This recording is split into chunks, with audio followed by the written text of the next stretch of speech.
Hey everybody, Nick Espinosa, your chief security fanatic here, and today I'm actually asking the question, is virtual reality really going to be helpful to society overall? And here's what prompted the question for me. This is actually coming from the Stanford Daily, and I thought this was really interesting, and here we are. Now, Stanford's communication professor, Jeremy Bailenson, has formatted his class known as COM 166/266, also known as Virtual People, to actually take place in virtual reality after 20 years of teaching this subject and seeing the technology develop. Now, it's the first class set entirely in virtual reality in Stanford University's history. And to quote, "We live in a time where virtual reality is rapidly expanding its roles in how we work, play, and communicate." That is according to Stanford music professor G. Wang when he introduced Bailenson to basically first-year communication PhD student Cyan DeVoe as this month's presenters at the Art and Tech Salon,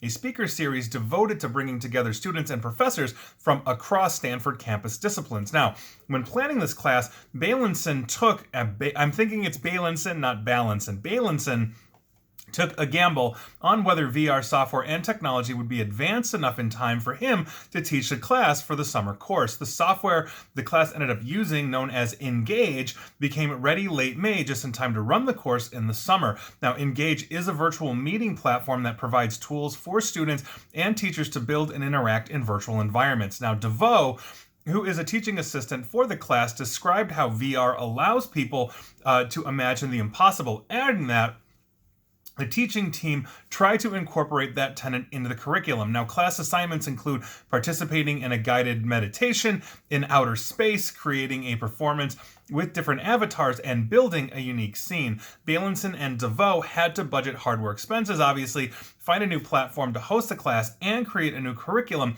that utilized the advantages of teaching a class fully in VR.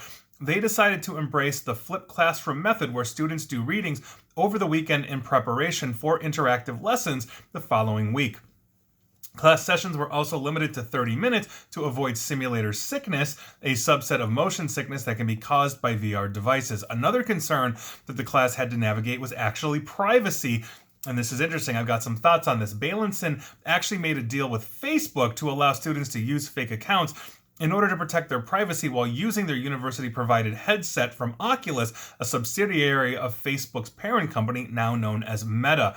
Now, to assess when VR is the appropriate medium to use as a teaching tool, Bailenson and the Human Interaction Lab, of which he is the founding director, basically created a model known as dangerous, impossible, counterproductive, and expensive, or DICE. For example, VR allows educators to teach things that would otherwise be too dangerous, like traveling to the middle of an ocean, or too expensive, like viewing cities around the world. So, that is the backdrop of my question, and it really got me going. Now, as I mentioned, the mere fact that they knew Facebook would data mine the ever-leaving bejesus out of them and their students is a red flag here. But here's my thoughts on VR in general. Does it have practical applications outside of things like gaming? And my answer is yeah, sure, of course it does. Imagine being a medical student in training and using a VR platform to perform a practice surgery on a fake patient. That's basically better than studying out of a book. Obviously, they use real life cadavers as well, but in some cases that may not be simply the case. Or how about using virtual reality to control drones or robots on a dangerous work site?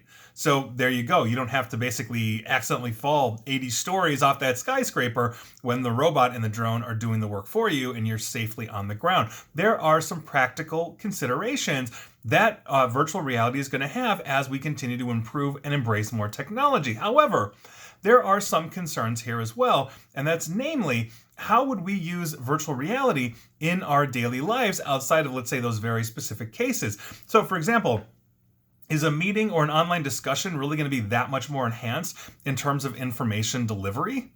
I mean, no thanks to the pandemic, if we're thinking about this, but well before the pandemic hit, we've also become a society that's more sedentary. We spend overall, as an average, on the whole, less time outdoors, less time exercising, less time interacting face-to-face with humans outside of our immediate family, and that's assuming you don't live alone, or you don't live alone with like a dog or a cat or something. But either way, we are interacting less. And we have seen this become a problem. We have issues with people not learning how to socially interact, and therefore they become ill-adjusted socially, which means in that cyclical cycle, they retreat back more into online to talk to people online. But this also ramps up anger, it ramps up a whole bunch of other things as well. And if we're addicted to VR, we're going to be leaving the house even less. And that, I think, is a huge, huge problem. Think of the movie WALL-E, if you haven't seen it, and spoiler alert's coming, so if you haven't, you might want to turn this off, although please don't turn me off, but spoiler alert,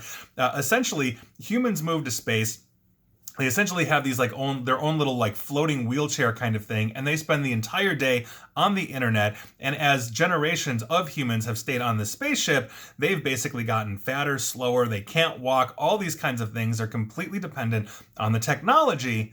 And I fear we are heading in some kind of direction that looks like a WALL-E. Now, there is basically the addiction itself being the other point. The social media era has been disastrous for things like nurturing relationships, self-images. We just recently learned that specifically on Teen Girls and Instagram, but not to mention just self-image in general. It's mentally harmful. We've seen a massive and deep political bifurcation that has ramped up anger, that has ramped up the inability to see the other side as, let's say, a legitimate opponent.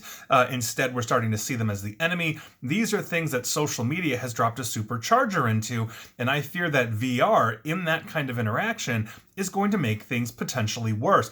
Facebook is betting that their new VR platform, Meta, is going to be the next big thing, and essentially the level of data mining that they currently do will be a drop in the bucket compared to if everybody is basically online virtually through them in basically 24/7. Imagine spending the vast majority of the time essentially in virtual reality, talking to people, looking for things, your mannerisms, everything you're doing, just not on top of what you were clicking through and all those kinds of things, are things that they can now capture. This informs their artificial intelligence. This informs, let's say, potentially robot production, all those kinds of things. Imagine if they were able to capture all of this kind of stuff and essentially create a clone of you. And ideally, if you're looking at it from the sci-fi standpoint, then Mark Zuckerberg can just transfer his brain into a robot and live forever, and we will never get rid of Facebook at that point. And so there you go. But also, and this is something, and the reason why they're limiting these classes to 30 minutes at Stanford is, what about the stigma of not joining a virtual reality program, or platform? Some people are simply not going to want to adopt it, as, let's say, it does nothing for them beyond, I want to read an article. Why do I have to strap on goggles and gloves when I can just click a link and read what I want to read? But there are going to be people also that have just poor eyesight, or eyesight that essentially makes them more prone to things like motion sickness and virtual reality sickness and all of that, making it disorienting and therefore untenable for them to exactly use.